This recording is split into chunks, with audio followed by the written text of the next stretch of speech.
I knew my place in that family had changed the moment my daughter-in-law smiled at the clerk and said, "That old woman is the maid. Don't talk to her." We were standing in the checkout line at our local grocery store, the kind with polished white floors and a bakery that always smells like warm cinnamon rolls, and I was exactly 3 feet behind her cart, holding a gallon of 2% milk and a loaf of whole wheat bread I had paid for. For a second, I honestly thought I had misheard her. But the young cashier's eyes flickered past Ashley's shoulder and landed on me. Soft, confused, almost apologetic, and that was when I realized every word had been intentional. I am 68 years old. My name is Margaret Whitmore. I raised my son Daniel in a modest 3-bedroom house 20 minutes from here, packed his lunches, sat through Little League games in metal bleachers under the August sun, and worked double shifts as a bookkeeper so he could graduate college without debt. And yet in that moment, in front of a stranger making $14 an hour, I was reduced to the maid.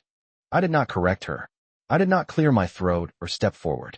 I simply stood there, feeling the cold air from the freezer aisle brush against my arms, and studied my reflection in the glass door across from me. Gray hair neatly pinned back, pearl studs, a navy cardigan I had bought on sale last fall. I looked exactly like what I was, a grandmother picking up groceries on a Tuesday afternoon. Ashley, meanwhile, swiped her platinum card as if nothing unusual had happened. She did not glance back at me. She did not stumble over her words. She said it smoothly, almost casually, as though this were a role we had both agreed to play. The clerk handed her the receipt, but her eyes drifted to me again, uncertain whether she should thank me instead. I gave her a small nod to ease her discomfort. I have always been good at making other people comfortable. That is, perhaps, my greatest flaw. What Ashley does not understand is that I helped pay the down payment on the 4-bedroom colonial she lives in. $40,000 wired quietly 5 years ago, when Daniel called me and said they were just a little short. I watch their daughter Emma 3 afternoons a week so they do not have to pay for daycare. I stock their pantry. I fold their guest towels. I have never asked for recognition, but I have always assumed I would at least be acknowledged as family. As we walked out into the parking lot, the late afternoon sun glaring against the windshields, Ashley laughed into her phone, recounting some story to a friend, her voice light and unbothered. I followed behind her, pushing the cart the final few yards to her SUV. I placed the bags carefully in the trunk, closed it gently, and took my seat in the back, because lately that seems to be where I belong. I did not cry. I did not confront her. I simply sat there, staring out at the rows of identical houses as we drove home, and understood something with a clarity that surprised even me. Maids do not control family trusts, and old women who are underestimated often have the quietest, most decisive plans of all. The ride home felt longer than usual, even though the grocery store was barely 12 minutes away from the house on Maple Ridge Drive. Ashley continued talking on her phone the entire time, her voice bright and animated, as if the afternoon had unfolded exactly as planned. I watched the back of her head from the rear seat and noticed how easily she occupied space, how naturally she assumed control of every room, every conversation, every narrative. When we pulled into the driveway, the house stood there in its quiet suburban perfection, 4 bedrooms, 3 bathrooms, white shutters, the kind of place neighbors compliment during block parties. I stepped out of the car slowly, feeling the gravel shift beneath my sensible shoes, and for the first time I did not feel like I was arriving home. Inside, Emma was at the kitchen table coloring with a box of 64 crayons I had bought her last Christmas. She looked up and smiled when she saw me, and that smile alone almost convinced me to dismiss everything that had happened. Almost. Ashley swept past us and headed upstairs, already on to another call, her laughter echoing down the hallway. I set the grocery bags on the counter and began putting things away with practiced efficiency. Milk on the second shelf, eggs in their tray, bread in the pantry beside the cereal Daniel prefers. My hands moved automatically, but my mind did not. It replayed the cashier's eyes again and again. Not judgment, not cruelty, just confusion, as though she had sensed something was off but did not know where to place it. That look unsettled me more than the insult itself. After Emma finished her drawing, she handed it to me. It was a picture of 3 stick figures holding hands in front of a yellow house. She had labeled them carefully in uneven letters: Daddy, Mommy, Grandma. I noticed she had drawn me the tallest. I told her it was beautiful and taped it to the refrigerator with one of the small magnets shaped like apples. Then I washed my hands and glanced around the kitchen that I had organized countless times. I remembered standing in this very space 5 years ago when Daniel and Ashley first got the keys. I had brought over a casserole and paper plates because their boxes were still unpacked. Daniel had hugged me that day and said, "We could not have done this without you, Mom." I believed him. I still believe he meant it. But gratitude, I have learned, has a short lifespan when comfort becomes routine. That evening, while Ashley prepared a light salad for herself and ordered takeout for Daniel, she asked me if I could come by earlier on Thursday because she had a hair appointment. Her tone was polite, almost sweet. I studied her face for any hint of embarrassment, any flicker of awareness about the scene at the store. There was none. She truly believed the version of reality she had presented. I nodded and said yes, because I needed her to remain comfortable. People reveal the most when they think there is nothing to fear. And as I dried my hands on the kitchen towel, I made a quiet decision that felt less like anger and more like alignment. I would not argue for my place in this family. I would simply redefine it on my own terms. The next morning I woke before sunrise, something I have done for most of my adult life, and sat at the small oak desk in my townhouse with a cup of black coffee growing cold beside me. I have always believed that clarity arrives early, before the world begins making noise. I opened the folder where I keep my financial documents, neatly labeled and updated every January without fail. Inside were statements from the investment account Daniel does not know I maintain, the life insurance policy that paid out when my husband passed, and the trust one established the year Emma was born. I remember sitting in a quiet office downtown with my attorney, deciding that whatever I built should skip confusion and go directly to my granddaughter one day. At the time, it felt generous and protective. Now it felt necessary. I reviewed the numbers carefully. The $40,000 I had contributed toward the down payment on Maple Ridge Drive had been a gift, documented and signed. Gifts, I have learned, are often forgotten by the receiver long before they are forgotten by the giver. There was also an additional $80,000 sitting in a conservative fund, originally intended to help Daniel if he ever faced hardship. I had pictured medical emergencies or unexpected layoffs. I had never imagined I would need to reconsider that plan because of dignity. Around 9 o'clock, I dressed in a tailored beige blazer and drove to the bank on Main Street. The branch manager, a polite man named Mr. Henderson who has known me for years, greeted me with the same respectful handshake he always offers. He called me Mrs. Whitmore, not maid, not inconvenience, not burden. We sat in his office with its framed certificates and faint scent of polished wood, and I asked to review my beneficiary designations and liquid options. My voice did not shake. I did not dramatize the reason. I simply said I wanted adjustments to reflect my current priorities. As he printed the documents, I felt something steady settle inside my chest. Not anger, not revenge, alignment. On my way out, I paused in the lobby and glanced at my reflection in the glass door. The same gray hair, the same pearl studs, but my eyes looked different than they had the day before.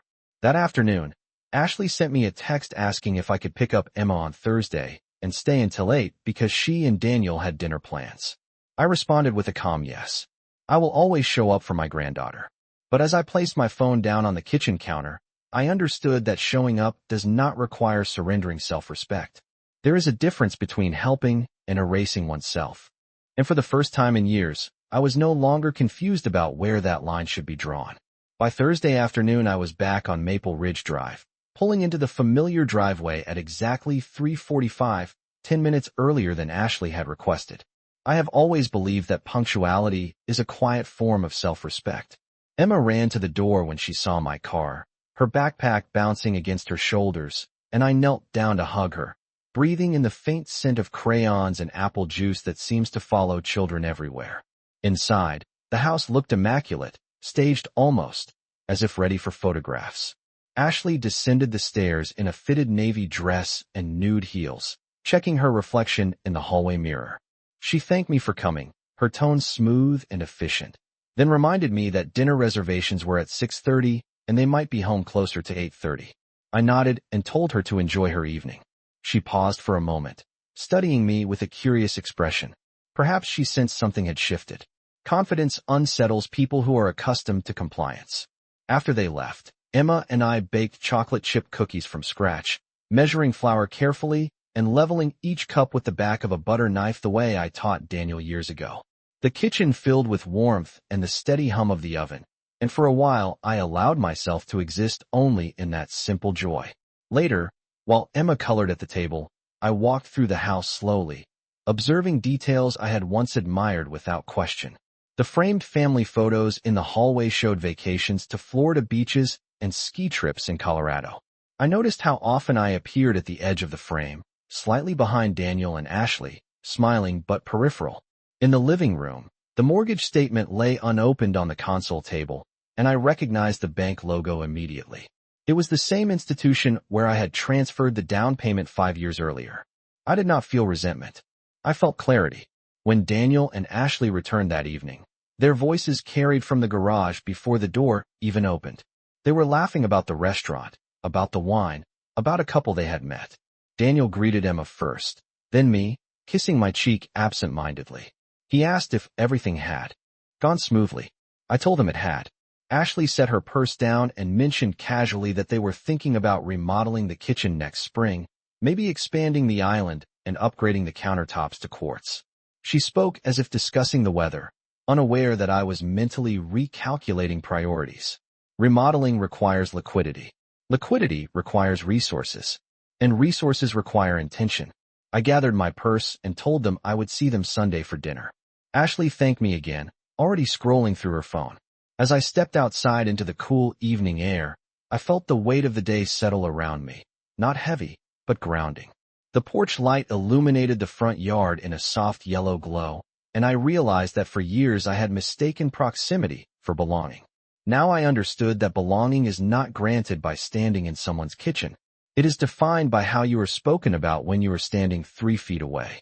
Sunday arrived with the kind of quiet brightness that makes everything look deceptively peaceful. I baked a peach cobbler that morning using my late husband's favorite recipe, measuring the sugar carefully and slicing each peach into even wedges, not because anyone had asked me to bring dessert, but because I wanted to arrive prepared. Prepared does not only mean food. It means composure. When I pulled into the driveway on Maple Ridge Drive just before 5 o'clock, Daniel was already outside trimming the hedges. He waved and smiled, the same open expression he had as a boy when he ran toward me after school. For a brief second, I allowed myself to separate him from the atmosphere that had slowly formed around him. Inside, Ashley was arranging place settings at the dining table, linen napkins folded neatly beside polished silverware. She greeted me warmly, complimented the cobbler, and asked if I could help toss the salad. I agreed, tying the apron around my waist with steady hands.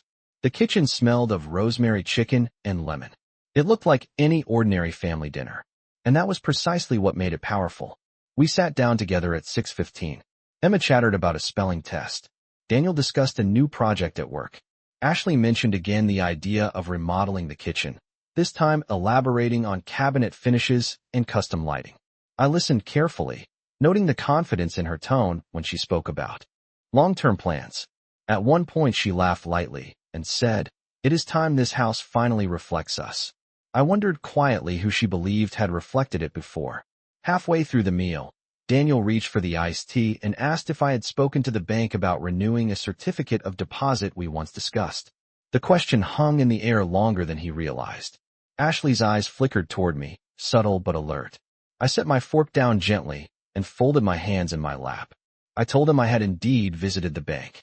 I explained that I had reviewed all my accounts and made several updates to ensure everything aligned with my current priorities. My voice remained calm, almost conversational. Daniel nodded, assuming this was routine. Ashley, however, leaned back slightly in her chair.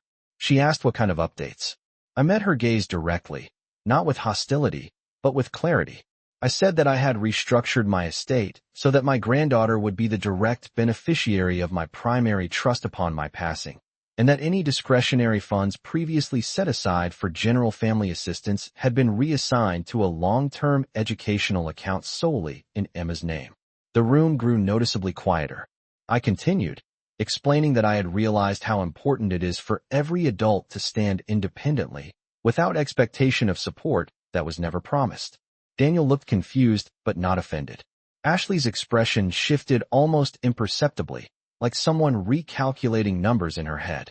I picked up my fork again and took another bite of chicken. The rosemary tasted sharper than before. No one raised their voice. No one protested. But in that stillness, the balance of the room adjusted. And for the first time in years, I did not feel like furniture in someone else's carefully arranged home. Daniel cleared his throat first. It was a small sound, but in a quiet dining room it carried weight. He asked what I meant by standing independently, his tone careful, as if he were stepping onto unfamiliar ground. I explained that I had spent most of my life planning for emergencies that might never come, setting aside funds just in case my son needed help with a mortgage payment or an unexpected expense. I told him that after reviewing everything, I realized he was no longer a young man finding his footing. He was 38 years old, successful, healthy, and fully capable of managing his own household.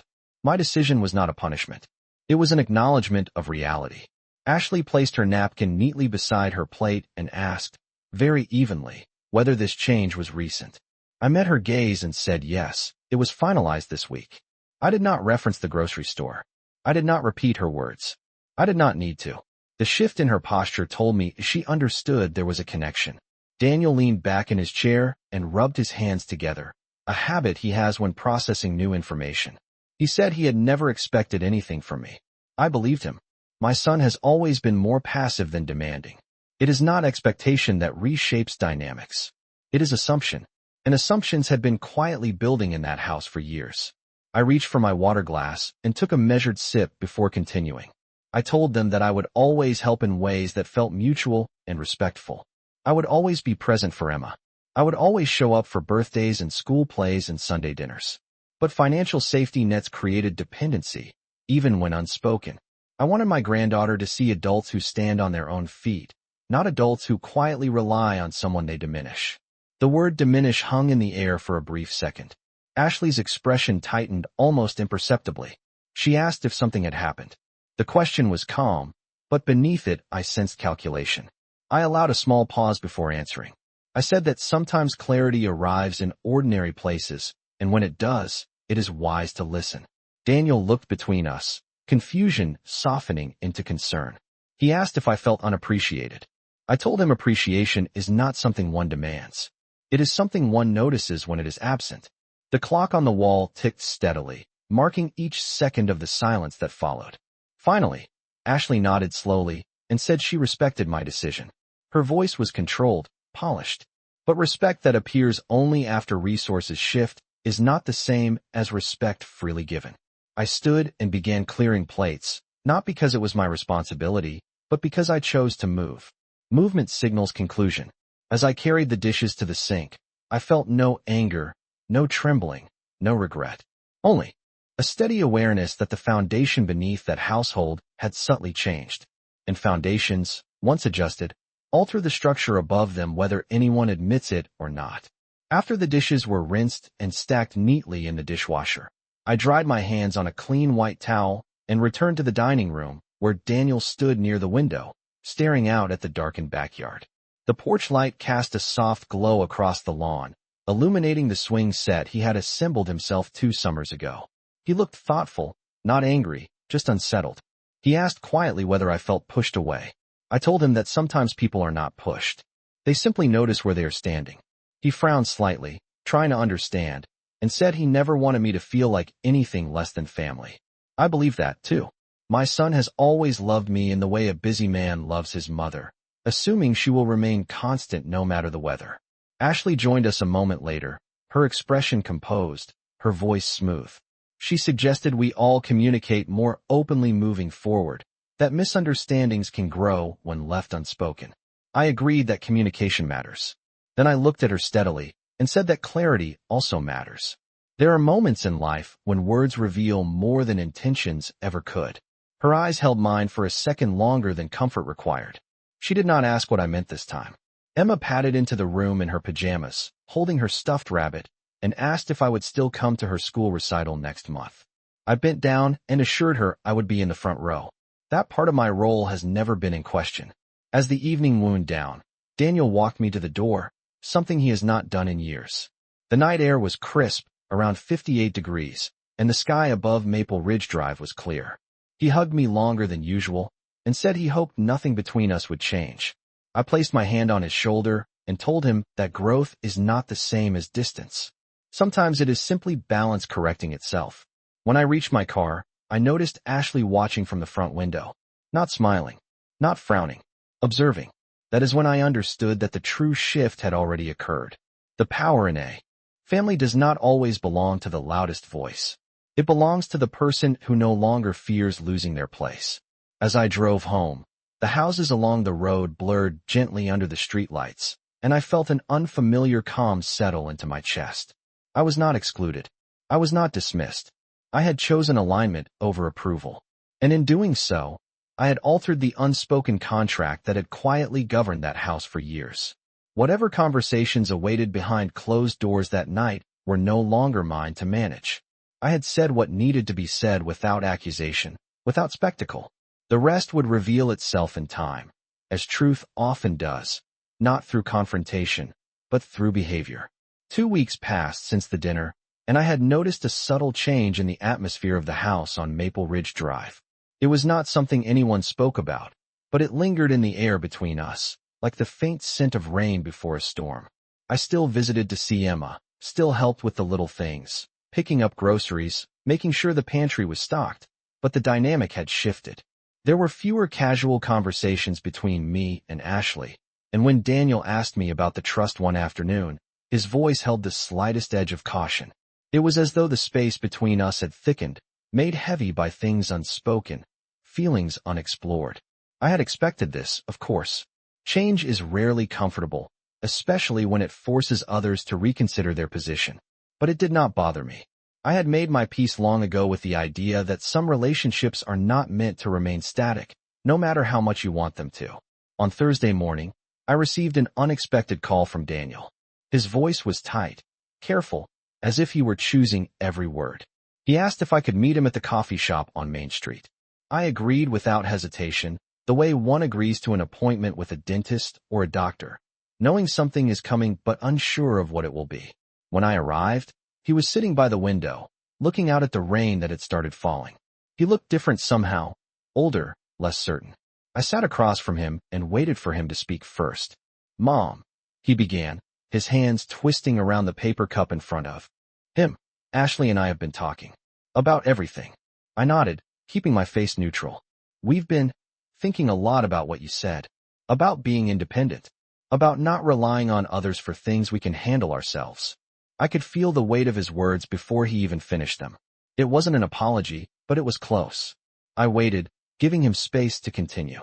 "I guess I didn't realize how much we had come to expect things from you," he admitted. "How much we had taken for granted." I could feel the sincerity in his voice, but I did not rush to respond. "I'm not angry, Daniel," I said after a long pause. "I'm not disappointed, but I want you to understand that helping, supporting, is not the same as being used." He looked at me then, his eyes filled with something that might have been regret, might have been something else entirely.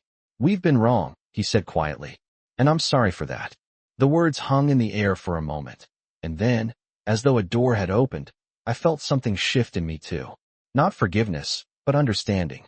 "It's all right," I replied, my voice calm. "You've learned something important. I'm proud of you for that." The rain outside was falling in sheets now, the sound of it against the window soothing.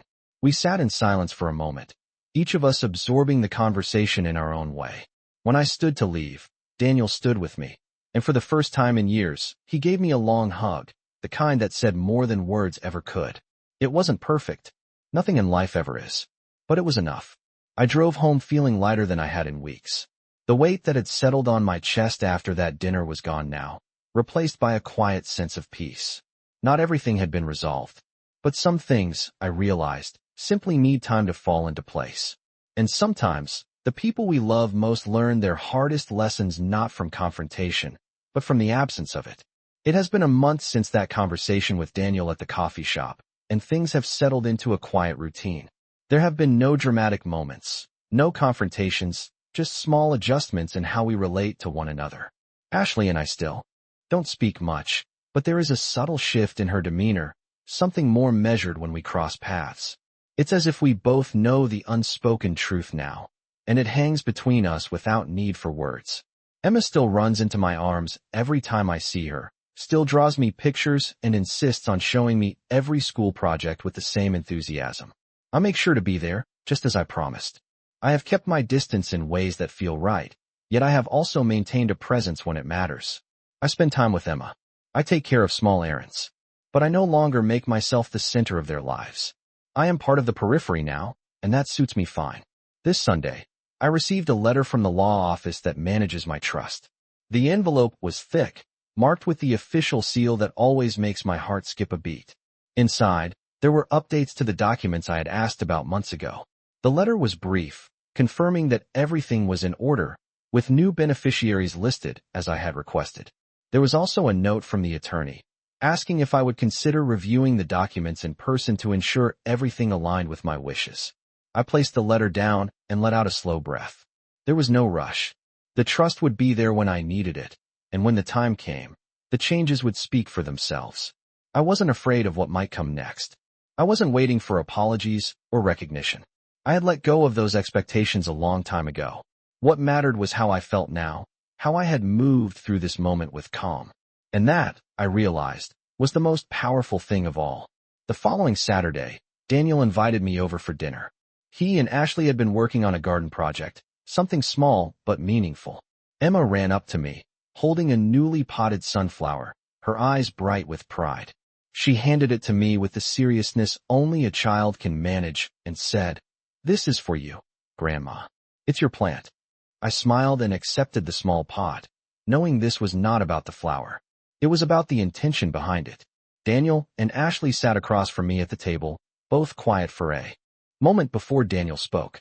"I've been thinking a lot about what you said," he started, his voice steady but thoughtful. "About standing on our own. About how we've relied on you without truly acknowledging it." Ashley looked at him, her face unreadable, and then she turned to me. "We've made changes too," she said, her tone softer than before. "Not everything, but we're trying." I nodded, acknowledging their effort without saying a word. I had made my peace, and I wasn't here for their apologies or justifications. What mattered was that they were trying, even in their own way. We ate in silence for a few moments, and I realized that this was enough. No grand gestures, no perfect resolutions, just the quiet understanding that sometimes the most important shifts happen without anyone saying a word. When the evening came to an end, Daniel hugged me again, a little longer this time, and whispered, "I'm glad you're here, Mom." And that, I thought, was all I really needed to hear.